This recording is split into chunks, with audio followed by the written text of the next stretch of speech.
Big breaking news. Telugu Desam party జాతీయ అధ్యక్షుడు నారా చంద్రబాబు నాయుడు ఢిల్లీలో అమిత్ షా గారితో పొత్తు విషయాలు చర్చించడానికి వెళ్ళలేదుట. అత్యంత విశ్వసనీయ సమాచారం మేరకు, అత్యంత గోప్యతా సమాచారం మేరకు మేము చెప్తున్నది ఏంటంటే, చంద్రబాబు నాయుడు గారు ఢిల్లీ వెళ్ళారు. ప్రత్యేక విమానంలో 6:30 ఆ టైంలో ఢిల్లీ ఎయిర్పోర్ట్లో ల్యాండ్ అయ్యారు. రఘురామకృష్ణరాజు, కె రామ్మోహన్ రావు, గల్లా జయదేవ్ అందరూ కలిశారు. రఘురామకృష్ణరాజు గారు స్వాగతం పలికారు.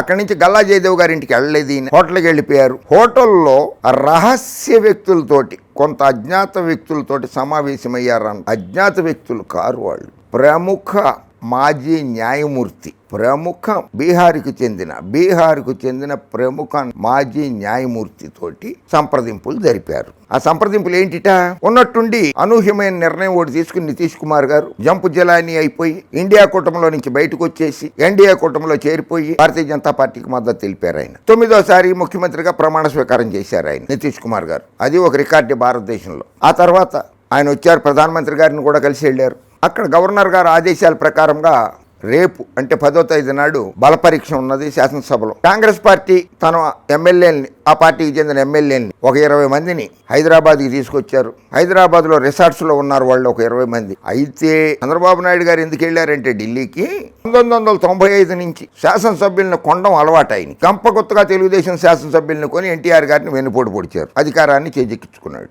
ఆ తర్వాత వైఎస్ఆర్ కాంగ్రెస్ పార్టీ జగన్మోహన్ రెడ్డి గారి పార్టీలో వాళ్ళని 23 మంది ఎమ్మెల్యేలను కొనుక్కున్నాడు, 3 ఎంపీలను కొన్నాడు. కేసీఆర్ గారు అధికారంలో ఉండగా ఎమ్మెల్యే ఎలక్షన్స్లో ఓటేయడానికి ఓటుకు నోటు కేసులో అక్కడ కొనడానికి ట్రై చేశారు. అంటే శాసనసభ్యులను కొనటంలో దేశంలోనే నెంబర్ 1 చంద్రబాబు నాయుడు గారు. అంత అనుభవం ఉంది కదా ఆయనకి.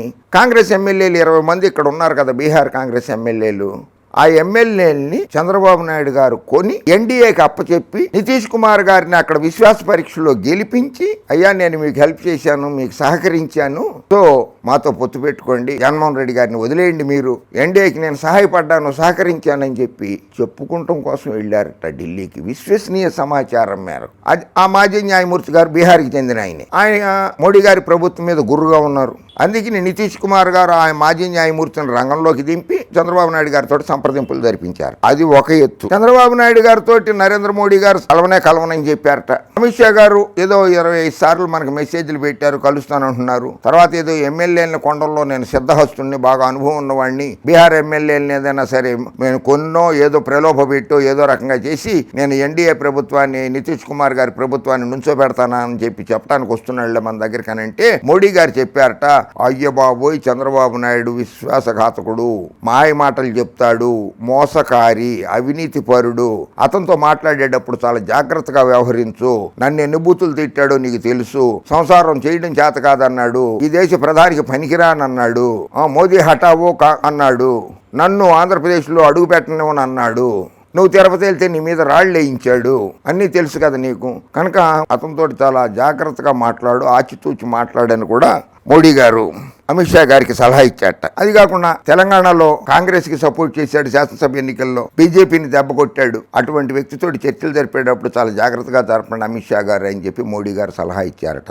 ఇది కూడా అత్యంత విశ్వసనీయ సమాచారమే, చాలా సీనియర్ లీడర్లు చెప్పిన సమాచారమే, ఊహాజనితం కాదు ఇది. ఆ రెండు అయిపోతే జగన్మోహన్ రెడ్డి గారు ఎప్పుడు ఢిల్లీ వెళ్ళినా కూడా వివేకానంద రెడ్డి హత్య కేసు గురించి, కేసులో నుంచి బయటపడేయమని, సిబిఐ వాళ్ళ కేసులు ఉన్నాయి కదా ఆ కేసుల్లో నుంచి బయటపడేయమని, అక్రమాస్తుల కేసుల్లో నుంచి బయటపడేయమని ప్రాధాయపడడానికి వెళ్ళాడు తప్పితే రాష్ట్ర ప్రయోజనాలు పట్టవని చెప్పి చంద్రబాబు అండ్ పచ్చ మీడియా ఊదేస్తున్నారు ఇంకా కూడా. ఇప్పుడు చంద్రబాబు నాయుడు వంతైంది అది. జగన్మోహన్ రెడ్డి గారు స్కిల్ డెవలప్మెంట్ కేసు, కుంభకోణం case, inner ring road case, మద్యం కేసు, ఇసుక కేసు, ఫైబర్ నెట్ కేసు, ఈ అవినీతి కేసుల్లో నుంచి నన్ను బయటపడేయండి అని చెప్పుకోవడానికి ప్రాధాయపడడానికి.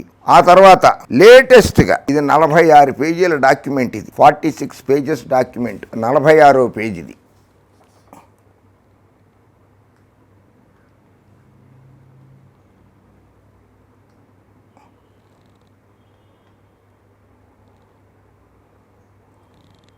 ఇది మొదటి page. Government of India Ministry of Finance, Income Tax Department, Office of the Assistant Commissioner of Income Tax, Central Circle 2, bracket 4, Hyderabad, to Nara Chandrababu Naidu, plot number 1310, Via 310, road number 65, Jubilee Hills, Hyderabad, 5,34,000, Telangana, India. PAN card number ABIPN 9761E. Assessment year 2020 assessment year, income tax assessment, dated 14/8/2023. Hearing date and time 11/8/2023 at 11 AM. Show cause notice, Chandrababu Naidu గారికి show cause notice issue చేశారు. 143/142/1 ప్రకారంగా మీకు ఇంత డబ్బు ఎక్కడి నుంచి వచ్చింది, దీనికి ఇన్కమ్ ట్యాక్స్ కట్టలేదు, వివరాలు ఎందుకు ప్రకటించలేదు, ఎన్ని 15 కోట్ల 116 కోట్ల. In view of the same please state as to why an amount of rupees 118 కోట్ల 98,13,207 రూపాయలు అన్డిస్క్లోజ్డ్ ఇన్కమ్, ఆదాయానికి మించిన ఆస్తి అని చెప్పి నోటీస్ ఇచ్చారు. 118 కోట్ల 98,13,207 రూపాయలు. ఇది ఇన్కమ్ ట్యాక్స్ డిపార్ట్మెంట్ వాళ్ళు ఇచ్చిందే. ఇది ఫ్యాబ్రికేటెడ్ కాదు, ఫేక్ కాదు. ఇది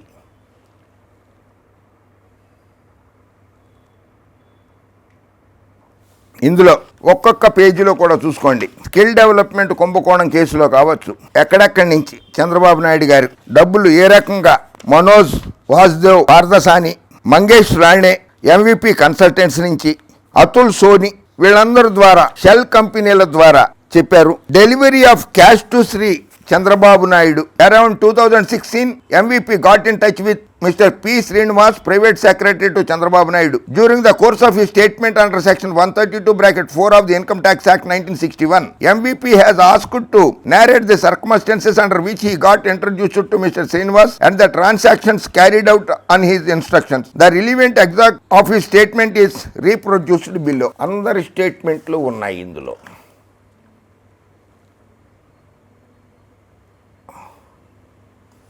షాపూర్జీ పల్లంజీ కంపెనీ నుంచి డబ్బులు ఎట్లా వచ్చినాయి, ఎట్లా తీసుకున్నారు. Atul Soni is a chartered accountant. He is husband of Santosh Soni who audits my all companies and firms. Apart from auditing of books of accounts, I have introduced mister Atul Soni to mister Bala Venkatesh, a consultant with L&T.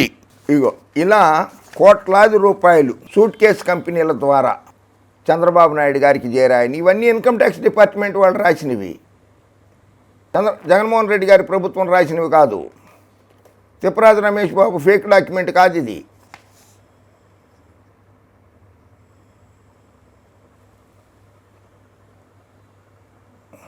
ఏ తారీఖు నాడు ఎంత amount, డేట్తో సహా 25th April, 18th April, 16th May, 4th May, 16th May, 24th May, 27th May, 28th May, 31st May, 10th June 2019, 10th June 2019, 12th June 2019.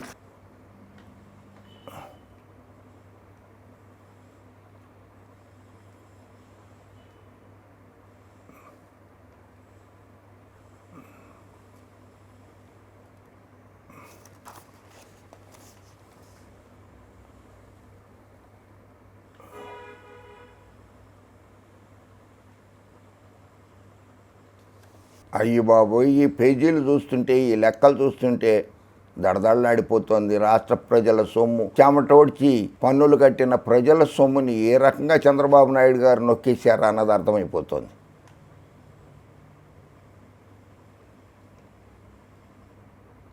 ₹29 కోట్ల advance paid by Shapoorji Pallonji to Navolin. 29 లక్షల రూపాయలు, 29 కోట్ల రూపాయలు RTGS advance paid by Shapoorji Pallonji to Everett company. 18 కోట్ల 20 లక్షల రూపాయలు cash collected by Vicky Jain from Vinay from Hygreeva Shalakha and Annay. Total amount 76 కోట్ల 20 లక్షలు, 4 కోట్ల 90 లక్షల రూపాయలు షాపూర్జీ పల్లంజీ నుంచి నావోలిన్ అండ్ ఎవరెట్ కంపెనీకి వచ్చినాయి.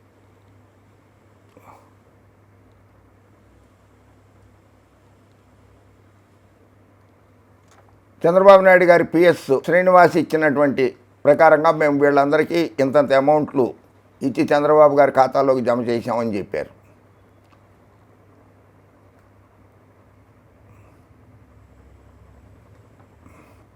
ప్రతి పేజీలోనూ కోట్ల రూపాయలే, ప్రతి పేజీలోనూ కోట్లాది రూపాయలు ఉన్నాయి ప్రజల సొమ్ము. ఇది ఇన్కమ్ ట్యాక్స్ డిపార్ట్మెంట్ వాళ్ళది.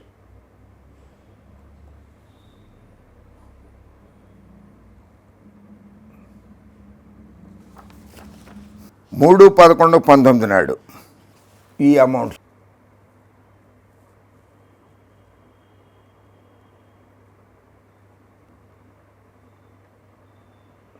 దినార్స్ 5,04,000 దినార్స్ తీసుకున్నారు. దాదాపు 15 కోట్ల రూపాయల విలువ అవుతుంది. ఇది దినార్స్ తీసుకున్నది. ఇందులో ఈ పేజీలో భారత జాతీయ చిహ్నం కూడా ఉంటుంది చూడండి, ఇన్కమ్ ట్యాక్స్ డిపార్ట్మెంట్ పేజీ అని.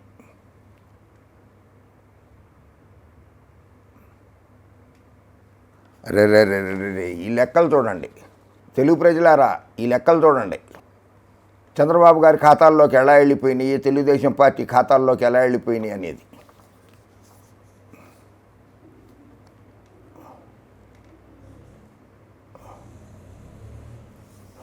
టన్నుల్లో రాశారు, కోట్లని టన్నుల రూపంలో రాశారు. ఇది ఇన్కమ్ ట్యాక్స్ డిపార్ట్మెంట్ వాళ్ళ లెక్క పట్టుకున్నారు. ఇది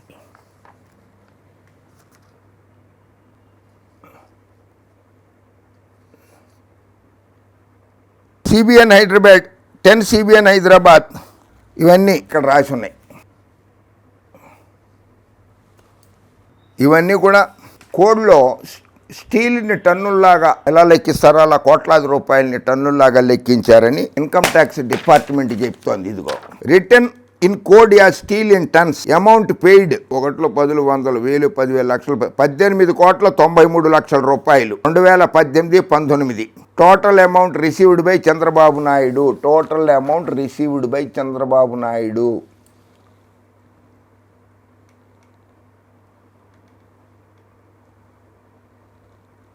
ఫ్రమ్ హైగ్రీవాస్ 11,12,06,897 రూపాయలు 2019-20లో. శకాల అన్నయ్ ఎక్సీడ్ ఫ్రమ్ వినయ్ నంగాలియా 33,76,18,207 రూపాయలు. ఫ్రమ్ ఎవరెస్ట్ అండ్ నావోలిన్ 50,43,00,000 రూపాయలు 2021లో. పోర్ట్ ట్రేడింగ్ 9,42,00,000 రూపాయలు 2021లో. ఫోనిక్స్ కంపెనీ 18,14,59,220 రూపాయలు 2019-20లో. From hand return sheet Luxtone and company 10,23,00,000 రూపాయలు. మొత్తము 118,98,13,07 రూపాయలు. ఇది చంద్రబాబు నాయుడు గారి ఖాతాల్లోకి వచ్చిన సొమ్ముట.